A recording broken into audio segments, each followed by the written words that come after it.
Good morning, Center for Political Innovation. This is Rachel. I wanted to talk today about how to handle stressful situations and how to handle it when you ask for help and you don't get it. So I'm entering into a 3-week period of a lot of stress. As you see, I'm wearing a flower crown I've created. I farm these flowers fresh. Behind me I sell fresh cut flowers, but another way to make money where I'm the boss and I don't have to have a boss who doesn't appreciate me is I make stuff out of dried flowers. It's a whole other way to use my talent to pay my rent. So I have these art shows coming up. They're all jammed together.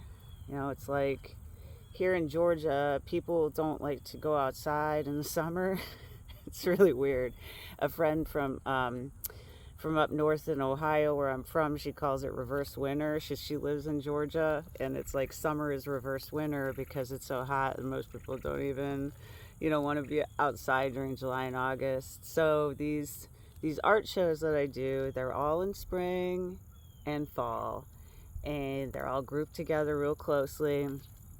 And I do these ones where they have these fine art and stuff where they price these astronomical prices, and I don't price like that because I need to come home with money. You could sell a crown like this for $100, but it might take a year, So I get stressed out this time of year because I know that if all goes well this weekend, I'm going to sell a lot of stuff, and then I'm only going to have 2 weeks to make more stuff for my next show. And I've been doing this for 3 years now. Fourth year. So I kind of understand what to expect of myself mentally. I know I'm going to start getting anxious at this time of year. And I do everything I can think of in advance to make it the least amount of stressful as possible on me. And one of those things is asking for help from friends and close family. And these people, they want to help me, like when you have a tough situation in your life, you know that your close friends, and if you have any close family, you know that in their heart they don't want you to be stressed, that they wish they could take that away from you.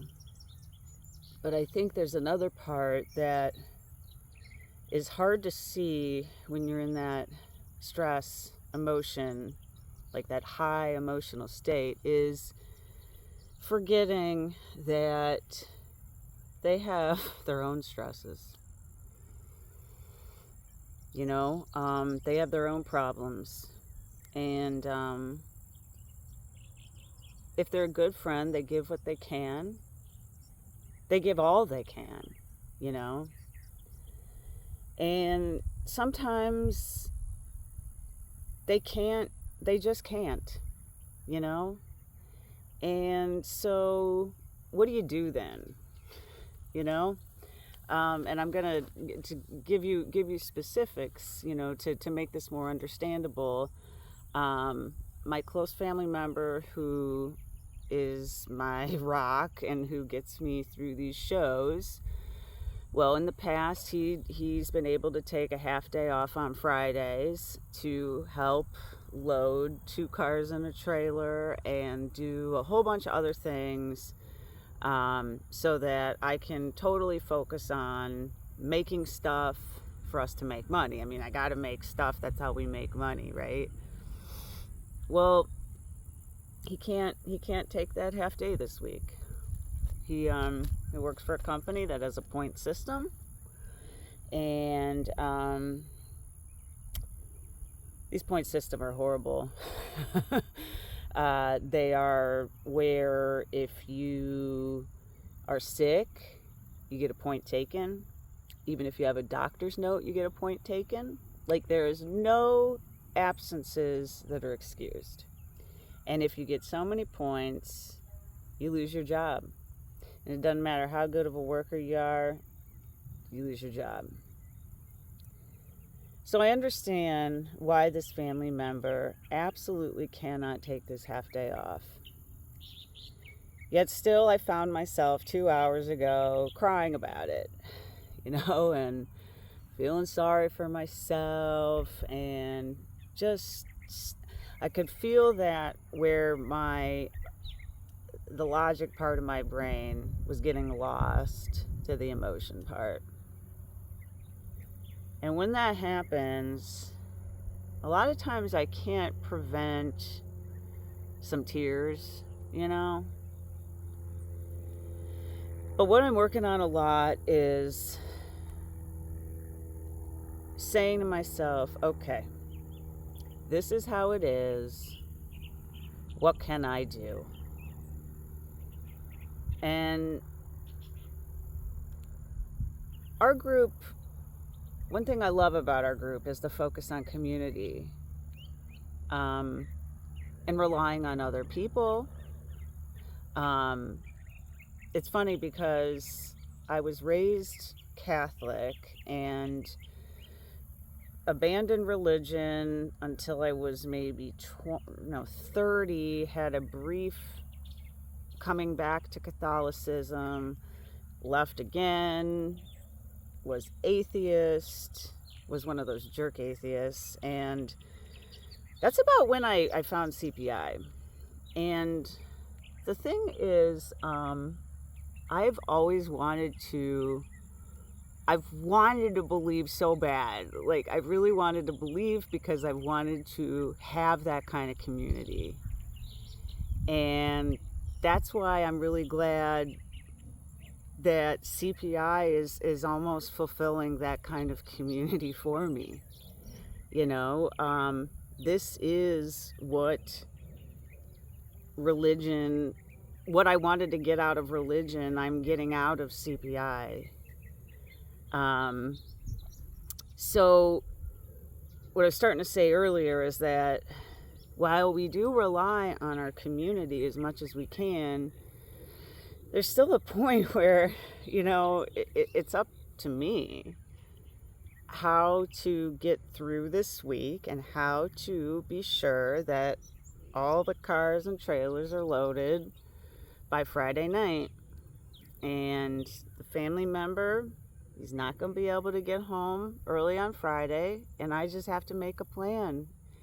And there's going to be some things that I had hoped I'd get done, and they're just not going to get done. But that's okay. That's okay. I have to just accept reality and work this out the best way I can. And in the meantime, I tell my community, you guys, hey, this is going to be a stressful few weeks for me. Send me a hello, shout out. I love it.